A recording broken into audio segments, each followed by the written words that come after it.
Well, I've come out to this antique shop that's sort of close to my home just to do a little practice shooting with the 8x10.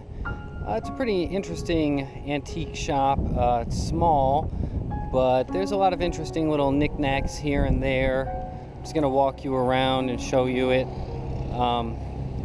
I've come out here several times once in a while and found some interesting things, but I've never brought the 8x10 camera out here.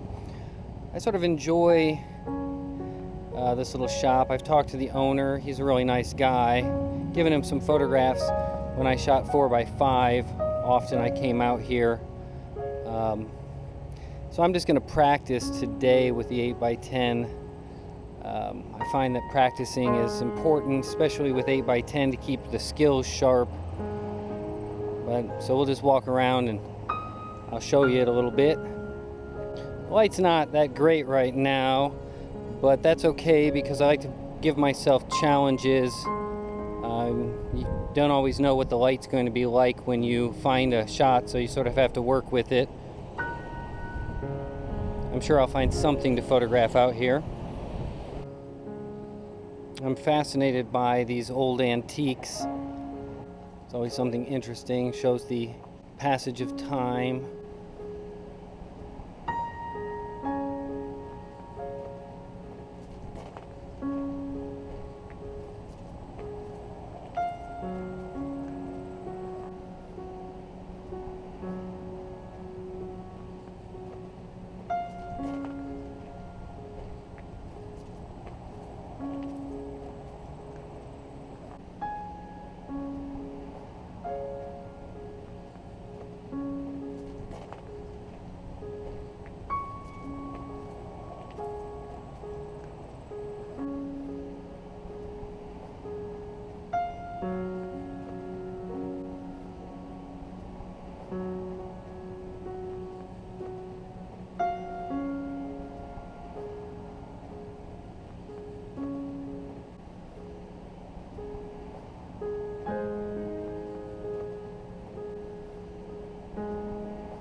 Really don't know what I'm going to photograph yet. I'm going to have to scout it out a little bit more and find the shot. But as I said, I'm just practicing today. I mean, obviously I hope I get a good composition and a good subject matter.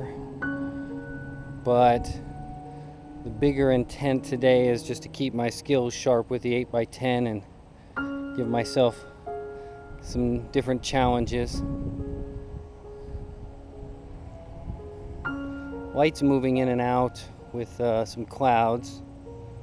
Might be difficult to use, might be advantageous because it'll offer some overcast if I need it and some bright sun if I also need it then. So I'm going to go ahead and find something to photograph and get set up.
I think I found my composition.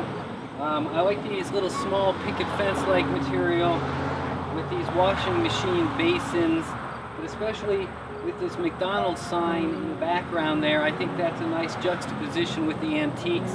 I think that'll make a nice sort of narrative. So I'm going to go ahead and get set up and take a photograph. Well, I just finished up the shot here that I was taking. I actually took 2 exposures. Ended up having to use a 300mm lens because that's just the way the composition worked out. Because I wanted so much to be in focus from the foreground to the McDonald's sign in the background, I had to do quite a bit of front tilt with a 300 and shot at f/45 at half a second with a yellow 15 filter. Really had to check the ground glass to make sure the focus was how I wanted it, so I'm hoping, you know, that everything is as much in focus as I want. The second shot, I ended up backing off on the front tilt a little bit and went ahead and shot at f/22 and let the McDonald's sign go a little bit out of focus just to mix up the aesthetics a little bit there. And I shot that one with a yellow 15 filter also. Ended up having to put the camera pretty low to the ground. It's off camera over here, or out of the video frame. I'll spin it around and show you in a minute, but ended up having to put it pretty low to the ground to get the composition, so it's sort of awkward. I actually ended up sitting on the ground for the whole time, but I'll go ahead and show you the camera now. Okay, well, here's the camera setup. Like I said, it's pretty low to the ground. I don't know how well you can see it because of the lighting, but there's the front tilt on there. This was a good practice shot. With the front tilt and the extreme depth of field with the 300mm lens, I felt I really had to challenge myself here. I don't know if you can hear that. There's a semi going by. It's pretty close to the road. But anyway, so yeah, I felt that this was quite a bit of a challenge given the 300mm lens and the depth of field that I wanted on it. So it's always good to go out and practice. I found that if I don't go out with my 8x10 camera and practice every once in a while, that I might lose a step. And you know, so when I go out and shoot and they're really important shots, not that this shot wasn't important, I hope it turns out, but you know what I mean, when I go out to a location and really want the shots to turn out, that way I can keep my skills good. So that's why I go out and practice like this. So there's a motorcycle. Anyway. That's why I go out and practice, and I'm, you know, looking forward to seeing how I did on this shot, and thanks for coming along on this outing with me.